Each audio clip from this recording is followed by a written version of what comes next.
ప్రతిరోజు సాయంత్రం 5 గంటల నుంచి 6 గంటల వరకు జై తెలంగాణ టీవీ ప్రత్యేకంగా గ్రూప్స్కి ప్రిపేర్ అవుతున్న అభ్యర్థుల కోసం గెలుపుబాట చూపించేందుకు ఒక ప్రయత్నం చేస్తుంది. ఈ రోజు దీపికారెడ్డి గారు ఉన్నారు. సొసైటీ గురించి మనం మాట్లాడుతున్నాం. సొసైటీ అనగానే కుటుంబం. అవునండి. ఈ కుటుంబం గురించి ఏ విధంగా ప్రిపేర్ అవ్వాలి? కుటుంబం అంటే ఫస్ట్ మనం తెలుసుకోవాల్సింది ఏంటంటే కుటుంబం అనేది యూనివర్సల్ ఫీచర్ అండి.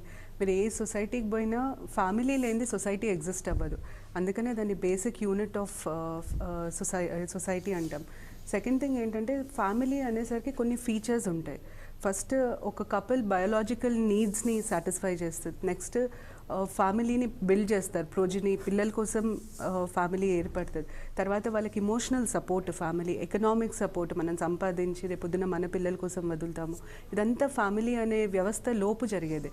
ఫ్యామిలీ వల్ల అన్నిటికంటే పెద్ద benefit, both marriage and family వల్ల బెనిఫిట్ ఏంటంటే ఒక ఇండివిజువల్ సెక్షువల్ బిహేవియర్ని రెగ్యులేట్ చేస్తుంది. ఎవరితో నేను సెక్షువల్ రిలేషన్ పెట్టుకోవచ్చు, పెట్టుకోకూడదు, సోషల్ యాక్సెప్టెన్స్ ఎక్కడ ఉంటుంది అన్నది రెగ్యులేట్ చేసే వ్యవస్థలు ఈ రెండు.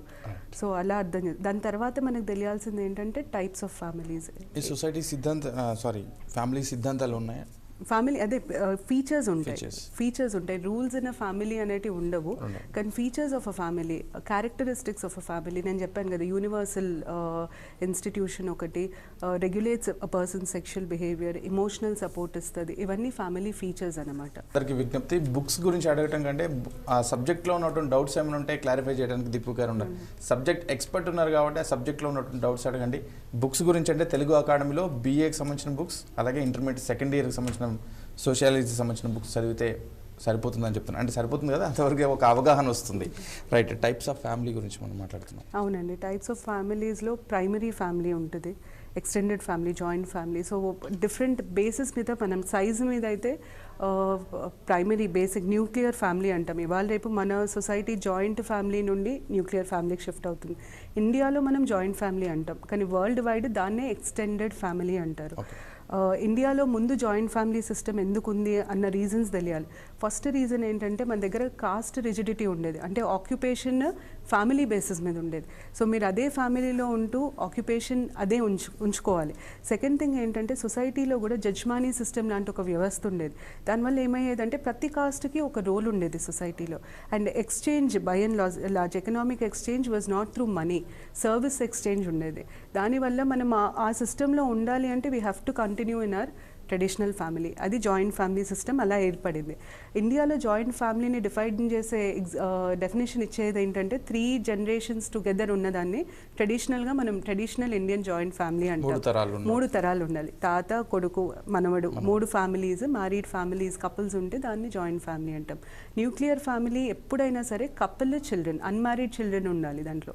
కపుల్, ఉట్టి కపుల్ ఉన్నా సరే, అన్మ్యారీడ్ చిల్డ్రన్ ఉన్నా సరే దాన్ని న్యూక్లియర్ ఫ్యామిలీ అంటాం. ఇప్పుడు మనం we are moving towards nuclear family. ఒక రీజన్ ఎడ్యుకేషన్, మైగ్రేషన్, ఆక్యుపేషన్ మీద ఉన్న రిజిడిటీ ఇప్పుడు తగ్గిపోయింది ఇండియన్ సొసైటీలో. మీరు ఏ కాస్ట్ అయినా సరే, ఏ ఆక్యుపేషన్ అయినా చూస్ చేసుకునే లిబర్టీ ఉంది. ఇవన్నీ కారణాల వల్ల we are moving from joint family to nuclear family. అయితే దీనికి సంబంధించి నెక్స్ట్ క్వశ్చన్ రేజ్ అయ్యేది ఏంటంటే ఈ మూవ్మెంట్ వల్ల విమెన్ మీద ఏం ఎఫెక్ట్ పడుతుంది, చిల్డ్రన్ మీద ఏం ఎఫెక్ట్ పడుతుంది, సీనియర్ సిటిజన్స్, ఓల్డ్ ఏజ్ వాళ్ళ మీద ఏం ఎఫెక్ట్ పడుతుంది, ఇవి తెలియాలి. విమెన్ మీద బేసిక్ ఏంటంటే ఫస్ట్ థింగ్ ఏంటంటే జాయింట్ ఫ్యామిలీ. నేను ఒక క్వశ్చన్ ఫ్రేమ్ చేసి చెప్తాను. Which is the optimum definition for a joint family in India? 3 generations or 2 generations staying together, or kingship, I mean secondary kingship. ఇట్లా ఇస్తే you have to identify 3 generations staying together. ఇట్లా అడుగుతారు. తర్వాత మళ్ళీ ఇంకొక basis ఏంటంటే ఫ్యామిలీని క్లాసిఫై చేయడానికి మనం ఎక్కడ ఉంటామో. ఇప్పుడు పెళ్ళైన తర్వాత ఒక కపుల్ వాళ్ళ పేరెంట్స్తో ఉంటే దాన్ని పేట్రిలోకల్ అంటారు. ఒకవేళ వాళ్ళ వైఫ్ పేరెంట్స్తో ఉంటే మేట్రిలోకల్ అంటారు. క్వశ్చన్ ప్యాటర్న్ మనం మాట్లాడుతున్నాం ఫ్యామిలీ గురించి ఏ విధంగా ఉంటుందని, అలాగే బంధుత్వం గురించి కూడా. కిన్షిప్ అంటే మన రిలేటివ్స్, ఎక్స్టెండెడ్. ఇప్పుడు కిన్షిప్లో కొన్ని టైప్స్ ఉంటాయండి. ప్రైమరీ కిన్షిప్ ఉంటుంది, సెకండరీ కిన్షిప్, టెర్షరీ కిన్షిప్ అంటాం. ప్రైమరీ అంటే నా first immediate relation, mother, father, children, husband or wife, వీళ్ళు ప్రైమరీ కిన్షిప్ అవుతారు. సో క్వశ్చన్ ఎట్లా అడగొచ్చు అంటే who among the following is not a part of the primary kinship. Secondary అంటే ఏమవుతుందంటే అమ్మమ్మ, తాతయ్య, second relation, second in order. Tertiary అంటే ఇంకా అది వెళ్తూనే ఉంటుంది, థర్డ్ ఇన్ ఆర్డర్ వస్తుంది. దాని తర్వాత ఎక్స్టెండెడ్ కిన్షిప్ అని ఒకటి ఉంటుంది. దాంట్లో మన దూరపు కజిన్స్ వీళ్ళందరూ వచ్చేస్తారు దాంట్లోకి. పెద్ద లైన్ ఇచ్చి వీళ్ళు ఏమవుతారో అని అడిగితే అక్కడ టైం వేస్ట్ అవుతుంది. అట్లా అడగరండి, అట్లా అడగరు. ఈ relationship A type of kinship లాగా వస్తుంది అదొకటి. ఇంకోటి ఏంటంటే కిన్షిప్ నార్త్లో ఉండే పద్ధతి, సౌత్లో ఉండే పద్ధతి చాలా డిఫరెంట్. కిన్షిప్కి కొన్ని రూల్స్ ఉంటాయి, రూల్స్ రిలేటెడ్ టు మ్యారేజ్. ఎవరితో కూర్చొని తినొచ్చు, ఎవరితో కూర్చొని తినొద్దు, కామన్ డైనింగ్ అంటాం మనం. దాని తర్వాత ఎవరిని పెళ్లి చేసుకోవచ్చు, పెళ్లి చేసుకోకూడదు. అవి నార్త్లో చాలా రిజిడ్గా ఫాలో అవుతారు, కానీ సౌత్లో అట్లా ఛాన్సెస్ ఉన్నాయి. ఎట్లా డిఫరెంట్ అన్నది అడిగే ఛాన్సెస్ ఉన్నాయి. ఫర్ ఎగ్జాంపుల్ సగోత్ర మ్యారేజెస్, గోత్ర క్లాన్ ఆరిజిన్కి సంబంధించిన వర్డ్ అది. మన ఫ్యామిలీ యాన్సిస్టర్స్ ఎక్కడ అన్నది ట్రేస్ చేస్తాము. సగోత్ర మ్యారేజెస్ మనం సౌత్లో అంత పట్టించుకోము, ఎందుకంటే సౌత్లో cousins, parallel cousin marriage allow చేస్తారు. మామని చేసుకోవచ్చు, మేనమామని చేసుకోవచ్చు, కానీ నార్త్లో అది strictly prohibited. Sagotra marriage should not be followed. తర్వాత ఎండోగామస్ గ్రూప్ కిన్షిప్ గ్రూప్ ఉంటుంది, ఎక్సోగామస్ కిన్షిప్ గ్రూప్ ఉంటుంది. ఎండోగామస్ అంటే ఏంటి, ఎక్సోగామస్ అంటే ఏంటి? సౌత్లో ఏది ఎండోగామస్, ఏది ఎక్సోగామస్. ఇంకోటి ఇన్సెట్, INCEST అని ఒక వర్డ్ ఉంటుంది. అదేంటంటే ఎలాంటి సంబంధం ఉన్న వాళ్ళతో మనం సెక్షువల్ రిలేషన్షిప్ ఏర్పరచుకోవద్దు. For example father daughter, brother sister, ఇట్లాంటి వాళ్ళకి మన సొసైటీలో సెక్షువల్ రిలేషన్షిప్ ఉండదు. ఇది యూనివర్సల్ టాబు, ఇది ఎక్కడ ఏ సొసైటీకి వెళ్ళినా దీన్ని అలవ్ చేయరు. సో ఇన్సెంట్ అంటే ఏంటి, ఏ టైప్ ఆఫ్ రిలేషన్షిప్స్కి ఇది వర్తిస్తుంది, ఇట్లాంటి క్వశ్చన్స్ వస్తాయి. ఓ అకాడమీ వరకు స్టిక్ ఆన్ అయితే సరిపోతుంది, కానీ గ్రూప్స్కి అలా కాదు, ఎక్కడి నుంచి ప్రశ్న వస్తుందో తెలియదు. రైట్. ఇంకా గోత్రం గురించి చెప్తున్నారు ఇంతకుముందు, దాని గురించి కూడా క్వశ్చన్స్ ఉంటాయా? గోత్ర దేని బేస్ చేసుకుని ఉంది? ఫస్ట్ యాన్సెస్ట్రియల్ లీనియేజ్ని ట్రాక్ చేయొచ్చు అనమాట. హిస్టారికల్గా మనకి సప్త ఋషులు అంటారు, ప్రతి ఋషికి ఒక గోత్రం ఉండేది. అట్లా స్టార్ట్ అయిన కాన్సెప్ట్ అది. సో ఎక్కడ స్టార్ట్ అయింది అడగొచ్చు. సగోత్ర మ్యారేజ్ అంటే ఏంటి?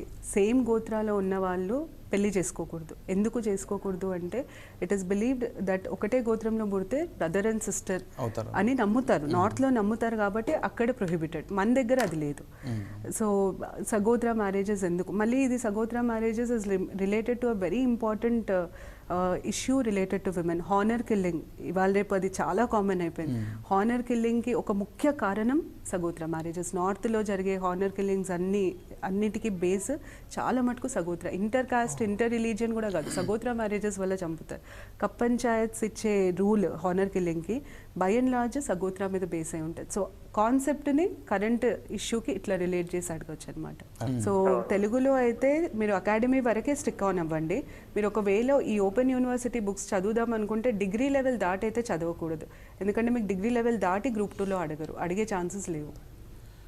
అంటే డెఫినేషన్స్ గురించి ఎంత కాన్సన్ట్రేట్ చేయాలి అని అడుగుతున్నారు. డెఫినేషన్స్ గురించి ఎంత అంటే టర్మినాలజీ తెలియాలి, మీనింగ్ తెలియాలి. ప్రతి టర్మ్ నేను ముందు నుండి చెప్తున్నట్టు ప్రతి సొసైటీలో టర్మినాలజీ చాలా ఇంపార్టెంట్. మీరు దగ్గర ఒక 8 క్వశ్చన్స్ వరకు ఉట్టి టర్మినాలజీ, డిఫరెంట్ చాప్టర్స్లో ఉన్న టర్మినాలజీ మీద స్ట్రైట్ క్వశ్చన్స్ ఉంటాయండి. కాకపోతే అవి గుర్తుపెట్టుకోవాలంటే మనం అర్థం చేసుకోవాలి. వీళ్ళు బై హార్ట్ చేయడం, ఈ సబ్జెక్ట్కి బై హార్ట్ చేయడం పనికిరాదు. అండ్ చాలా ఈజీ గుర్తుపెట్టుకోవడం, ఎందుకంటే మన చుట్టుపక్కల జరిగేదండి ఇది, మనం చూస్తాం రోజులు వేస్తే. కాకపోతే ఎప్పుడు ఫోకస్ చేసి ఓహో ఇదా అని అనుకోమంతే, టర్మినాలజీ యూజ్ చేయము జనరల్గా. అది question banks, bit banks use చేయడం కంటే బుక్స్ చదవడం మేలు అంటారా సొసైటీలో? ఒక్క ప్రాబ్లం ఉందండి, మీరు ఇప్పుడు క్వశ్చన్ బ్యాంక్స్ కానీ బిట్ బ్యాంక్స్ కానీ యూజ్ చేస్తే అందులో ఇచ్చిన, ఇది గ్రూప్ 1 గ్రూప్ 2 అనే కాదు, ప్రతి కాంపిటేటివ్ ఎగ్జామ్కి వర్తిస్తుంది. అందులో ఇచ్చిన ఆన్సర్స్ ఒథెంటికా కాదా అన్నది ఎవరూ చెప్పలేరు. అక్కడ ఏమైపోతుందంటే అందులో ఒకవేళ ఆన్సర్ తప్పు ఉంటే వీళ్ళు మిస్గైడ్ అయ్యే ఛాన్సెస్ ఉంటాయి. సివిల్స్లో ఇది చాలా జరుగుతుంది, గ్రూప్స్లో కూడా ఆన్సర్ ఒథెంటికేషన్ చాలా ఇంపార్టెంట్. దాని బదులు ఎక్కడన్నా టెస్ట్ సిరీస్ ఇచ్చి ఎక్స్ప్లెనేషన్తో పాటు టెస్ట్ సిరీస్ ఎవరైనా ఇస్తే మాత్రం అది ప్రిఫర్ చేయడం బెటర్. ఇన్ఫ్యాక్ట్ ఇంకొక సజెషన్ ప్రిపేర్ అయ్యే వాళ్ళందరికీ ఏంటంటే ఉట్టి చదువుకోవడం ఇంపార్టెంట్ కాదు, దాన్ని అప్లై చేయడం ఇంపార్టెంట్. అంటే మీరు ఉట్టి చదివితే సరిపోదు, టెస్ట్లు రాస్తే ఏమవుతుందంటే రియాలిటీ చెక్, అసలు నేను ఏం చదివాను, నాకు ఏం గుర్తుంది, నేను ఎంతవరకు అప్లై చేస్తున్నాను. కాబట్టి ఎక్కడ వీలైతే అక్కడ ఏదైనా ఒక టెస్ట్లో ఎన్రోల్ అయ్యి స్పెషల్లీ ఎక్కడైతే డిస్కస్ చేస్తాము అంటారో మీకు ఒకవేళ ఆన్సర్ మీరు అగ్రీ చేయకపోయినా మీరు ఆర్గ్యూ చేసే ఛాన్స్ ఉంటుంది, మీకు క్లారిటీ ఇస్తారు వాళ్ళు కంపల్సరీగా. అట్లా టెస్ట్ సిరీస్ రాయగలిగితే మాత్రం చాలా బెనిఫిట్ ఉంటుంది. ఓన్లీ చదవడం వల్ల గుర్తున్నట్టుంది. ఇంతకుముందు మనకి వెంకటయ్య మాట్లాడారు, చదివేటప్పుడు చాలా గుర్తుంటుంది బట్ అప్లికేషన్ ఉండదు. ఇంకోటి ఏంటంటే మనం ఎక్కడికి వెళ్తున్నామో కూడా తెలియదు, ఎక్కడ హెడ్ అవుతున్నాం, మనకు అసలు ఎంత గుర్తుంటుంది, ఎంతవరకు నేను ఇది మళ్ళీ రిటైన్ చేయగలుగుతాను, అప్లై చేయగలుగుతాను, ప్రాబ్లం అవుతుంది. తెలంగాణ ఇష్యూస్కి వచ్చేసరికి వెట్టి జోగిని దేవదాసి వ్యవస్థ గురించి ముందుగా వెట్టి అనేది ఏ విధంగా ప్రిపేర్ అవ్వాలి, ఆ సబ్జెక్ట్ నుంచి ఏ విధంగా ప్రశ్నలు వచ్చే ఛాన్స్ ఉంది? వెట్టికి ఫస్ట్ అడిగేది which of the following is a reason for the evolution of వెట్టి సిస్టమ్ ఇన్ తెలంగాణ. నిజామ్స్ తీసుకున్న ల్యాండ్ రెవెన్యూ సిస్టమ్ దాని కారణం అండి. మనం దేశ్ముఖులు దొరలు అంటాం కదా, ఈ సిస్టమ్ని ఇవాల్వ్ చేయడం వల్ల వచ్చింది, అది ఒకటి. సెకండ్ థింగ్ ఏంటంటే వెట్టి మీద కాన్స్టిట్యూషనల్ ప్రొవిజన్ ఏదన్నా ఉందా? కాన్స్టిట్యూషన్ ప్రకారం బాండెడ్ లేబర్ అంటాం మనం దాన్ని ఇంగ్లీష్లో, అది కంప్లీట్లీ ప్రొహిబిటెడ్ ఇండియాలో. Any form of bonded labour is prohibited by the constitution. దానికి సంబంధించిన ఆర్టికల్ నంబర్ ఏంటి, ఇది ఇంకో క్వశ్చన్ అడగచ్చు. తర్వాత రీజన్స్ అడిగిన తర్వాత మన దగ్గర ఏం లాస్ ఉన్నాయి దీన్ని అబాలిష్ చేయడానికి, ఏ ఇయర్లో వచ్చాయి ఆ లాస్, ఒకవేళ ఎవరన్నా దీన్ని ఇంకా ప్రాక్టీస్ చేస్తే వాళ్ళకి ఎంత మ్యాక్సిమం పనిష్మెంట్ ఇస్తారు, ఇట్లాంటి క్వశ్చన్స్ అడుగుతారు. సో రీజన్స్ తెలియాలి, దానివల్ల వచ్చిన ప్రాబ్లమ్స్ ఏంటి, దానికి ఏమేం మెజర్స్ గవర్నమెంట్ తీసుకుంది, అది వెట్టి గురించి. సబ్జెక్ట్ మీద మీరు గ్రిప్ ఉండాలి, గ్రూప్ ప్రిపేర్ కావాలంటే అన్నిటి మీద గ్రిప్ ఉండాలండి. ఇంకోటి ఏంటంటే అకాడమిక్స్కి కాంపిటేటివ్ ఎగ్జామ్స్కి చాలా తేడా ఉంటుందండి. అకాడమిక్స్ ఎక్కువ థియరిటికల్ ఉంటాయి. ఇప్పుడు సార్ చెప్పినట్టు, ఆయన చెప్పినట్టు, మీరు అకాడమిక్స్లో స్ట్రాంగ్ ఉంటే మీకు థింకర్స్ గురించి ఆ సబ్జెక్ట్ డెప్త్ ఎక్కువ తెలుస్తుంది. కానీ కాంపిటేటివ్ ఎగ్జామ్స్కి అవన్నీ అడగరు. కాంపిటేటివ్ ఎగ్జామ్స్కి జనరల్ అప్లికేషన్ మీద ఫోకస్ ఎక్కువ ఉంటుంది. సో అకాడమిక్స్కి కాంపిటేటివ్ ఎగ్జామ్స్కి చాలా షిఫ్ట్ ఉంటుంది. మీకు అది బేస్ సబ్జెక్ట్ అయినా కాంపిటేటివ్ ఎగ్జామ్స్లో అడిగే క్వశ్చన్స్ డిఫరెంట్ ఉంటాయి, అకాడమిక్స్లో అడిగే క్వశ్చన్స్ డిఫరెంట్. కానీ అప్లికేషన్ ఈజీగా చేయగలుగుతారేమో అకాడమీ అంటే వాళ్ళకి ఎక్కువ మటుకు థింకర్స్, ఈ సబ్జెక్టివ్ రిజిడిటీ చాలా ఎక్కువ ఉంటుంది. మీరు చాలా దాన్ని చాలా తక్కువగా కార్నర్ చేయాలి, అది కొంచెం కష్టమవుతుంది. రైట్. వినీల్ ఉన్నారు కరీంనగర్ నుంచి. వినీల్ గారు గుడ్ ఈవినింగ్ అండి. మేడం ఇది కొంతమంది ఇల్లరికం వస్తుంది కదా మేడం, వాళ్ళకి గోత్రం మాత్రమే మేడం, గోత్రం అని మారుతాయా, సేమ్ పాత వాళ్ళు అక్కడే ఉంటాయా? ఇల్లరికం వాళ్ళు తీసుకునే దాన్ని బట్టి ఉంటుందండి. ఫార్మల్ ఇల్లరికం అయితే భార్యది అడాప్ట్ చేసుకుంటారు, అది అప్పుడే దాన్ని మేట్రీ లోకల్, మేట్రీ లీనియల్ ఇట్లాంటి వర్డ్స్ యూజ్ చేస్తాము. కొంతమంది ఎలా అంటే రెసిడెన్స్ ఒకటి షిఫ్ట్ చేస్తారు, కానీ గోత్రం లీనియేజ్ మాత్రం వాళ్ళ ఫ్యామిలీదే కంటిన్యూ అవుతుంది. సో అది ఫ్యామిలీ టు ఫ్యామిలీ మారుతుంది. అట్లా స్ట్రిక్ట్గా స్ట్రిక్ట్ రూల్స్ ఏమి, సౌత్ ఇండియాలో చాలా ఫ్లెక్సిబుల్ అండి. నార్త్లో అసలు ఇల్లరికం అనేది చాలా చాలా తక్కువ, ఒకవేళ పోయినా వాళ్ళు కంప్లీట్గా చేంజ్ చేసుకుంటారు. కానీ సౌత్లో మనకి అట్లా ఉండదు. ఇవాళ రేపు చాలా ఫ్యామిలీస్ ఇప్పుడు ఒకతే డాటర్ వెళ్ళి ఉంటారు పేరెంట్స్తో, కానీ అంత మాత్రాన తన గోత్రాన్ని, తన ఫ్యామిలీ నేమ్ని చేంజ్ చేసుకోరు. ఓకే, అది ఫాలో అవుతుంటారు. రైట్. ఇంకా మనం చూస్తే జోగిని దేవదాసి, ఈ వట్టి జోగిని దేవదాసి డిఫరెన్స్ ఏ విధంగా? మనం వెట్టి అంటే బాండెడ్ లేబర్ అండి, జోగిని దేవదాసి అన్నవి రెండు సేమ్, కాకపోతే వాటి రెండింటికి ఒక్కటే బేసిక్ డిఫరెన్స్. మన హిందూస్లో 3 బేసిక్ సెక్ట్స్ ఉంటాయండి. ఒకటేమో వైష్ణవిజం అంటాము, ఇంకోటి శైవిజం, ఇంకోటి స్మార్త అంటారు, వాళ్ళందరినీ పూజిస్తారు. సో జోగిని అనేది శైవిజంకి సంబంధించింది, శివుణ్ణి పెళ్లి చేసుకోవడం. వైష్ణవిజంకి సంబంధించిన దాన్ని దేవదాసి సిస్టమ్ అంటారు. మన దగ్గర జోగిని ఎక్కువ ఉంటుంది, అండ్ మన దగ్గర ఉన్న టెంపుల్స్ అన్నిటిలోకి చాలా ఫేమస్ ఇట్లాంటి సిస్టమ్కి ఏంటి అంటే వేములవాడ టెంపుల్ చాలా ఫేమస్. అక్కడ శివశక్తులు అంటారు వీళ్ళని, పార్వతులు శివశక్తులు అంటారు. కాబట్టి దేవదాసి కంటే జోగిని చాలా ప్రాచీనమైన సంప్రదాయం తెలంగాణలో. శైవిజం ఎక్కువ ఉంది తెలంగాణలో కాబట్టి అది ప్రాచీనం. తమిళనాడులో కాకతీయాల దగ్గర నుండి అది స్టెబిలైజ్ అయింది, కానీ దానికంటే ముందే అది ఇంట్రడ్యూస్ అయింది ఇక్కడ. అయితే జోగిని అంటున్నాం మనం, మీరు ఇక్కడ చెప్పేసరికి శివశక్తులు, పార్వతులు. అవునండి, ఆ ప్లేస్ని బట్టి వాళ్ళ పేర్లు బట్టి మా పేర్లు మారుతాయి. ఇది అడిగే ఛాన్సెస్ కూడా ఉంటాయి. నాకు ఇది ఒకటి కొంచెం ఇంపార్టెంట్ అనిపిస్తుంది, రాజరాజేశ్వర టెంపుల్, వేములవాడ టెంపుల్, ఎందుకంటే అన్ని టెంపుల్స్లో కల్లా అది చాలా ఫేమస్ ఈ సిస్టమ్కి. సో దాని మీద అడిగే which of the following temples are religious places associated with the jogini system, what is the difference between jogini and devadasi system, అది తప్పించి ఫీచర్స్ అవన్నీ సేమ్ ఉంటాయి. జోగినిలో ఇంకోటి తెలుసుకోవాల్సింది ఏంటంటే ఒక అమ్మాయిని జోగిని ఏ వయసులో మారుస్తారు. యూజువల్గా ప్యూబర్టీ వచ్చే ముందు అమ్మాయిని మెచ్యూర్ అయ్యే ముందు మారుస్తారు. కానీ చాలామంది తెలియని విషయం ఏంటంటే ఒక అన్బార్న్ చైల్డ్ని కూడా జోగినిలాగా మార్చొచ్చు. అంటే తల్లికి హెల్త్ బాగాలేదు, ఒకవేళ నాకు ఆడపిల్ల పుడితే నా హెల్త్ సెట్ అయితే జోగినిగా అర్పిస్తాను అని మొక్కుకుంటారనమాట. సో ఏ సిచ్యువేషన్స్లో ఒక ఆడపిల్లని జోగినిగా మారుస్తారు. ఆ మార్చే సెరమనీని ఏమంటారు, దాన్ని జోగిపట్టు సెరమనీ అంటారు. సో జోగిపట్టు, దాని తర్వాత మైలపట్టు అని ఒకటి అవుతుంది. దానికి దీనికి వ్యత్యాసం ఏంటి, జోగినిగా మార్చే సాంప్రదాయాన్ని ఏమంటారు, ఇలాంటి క్వశ్చన్స్ అడుగుతారు. కొంచెం డెప్త్కి వెళ్ళి టైప్స్ అట్లాంటి గ్రూప్స్లో అడుగుతారు. అది మీరు ఇంతకుముందు 2 పదాలు చెప్పారు, జోగిపట్టు మైలపట్టు. అవునండి. జోగిపట్టు ముందు జరుగుతుందండి. ఒక అమ్మాయిని జోగినిగా మార్చడాన్ని జోగిపట్టు అంటారు. మైలపట్టు అనేది మార్చిన తర్వాత ఆ అమ్మాయి ఆ జోగిపట్టుకి ఎవరైతే మనీ స్పెండ్ చేస్తారో తను మెచ్యూర్ అయిన తర్వాత ఆ మనిషితో ఒక రాత్రిని గడుపుతుంది. ఆ సెరమనీని మైలపట్టు అంటారు. రైట్. జోగిని దేవదాసి వ్యవస్థకి ఫేమస్ టెంపుల్ కానీ అలా ఏమైనా ఉన్నాయా? తంజావూరు టెంపుల్ ఫేమస్ అండి. బృహదీశ్వర టెంపుల్ తమిళనాడు బాగా ఫేమస్. మీకు దేవదాసి సిస్టమ్ ఎక్కడెక్కడైతే వైష్ణవిజం ఉంటుందో అక్కడ ఉంటుంది. సో తెలంగాణలో దేవదాసి చాలా తక్కువ, జోగిని ఎక్కువ ఉంటుంది. జోగిని ఎందుకంటే మన దగ్గర శైవిజంలో ఇది బాగా ప్రాక్టీస్ చేస్తారు. ఇంకొక చాలా పెక్యులియర్ థింగ్ ఏంటంటే చాలా మటుకు కాస్ట్ వైజ్ చూస్తే ఎస్సీ విమెన్ని ఎక్కువగా మారుస్తారు జోగిని లాగా. వేరే కాస్ట్లలో మనకు అంత ప్రివెలెన్స్ కనిపించదు జోగిని, ఎస్సీస్ మాత్రం చాలా ప్రివెలెన్స్ కనిపిస్తుంది. రైట్ అండి. ఓవరాల్గా మీరు ఇచ్చే వ్యూ ఏంటి, ప్రిపేర్ అవుతున్న వరకు మీరు ఇచ్చే సజెషన్స్?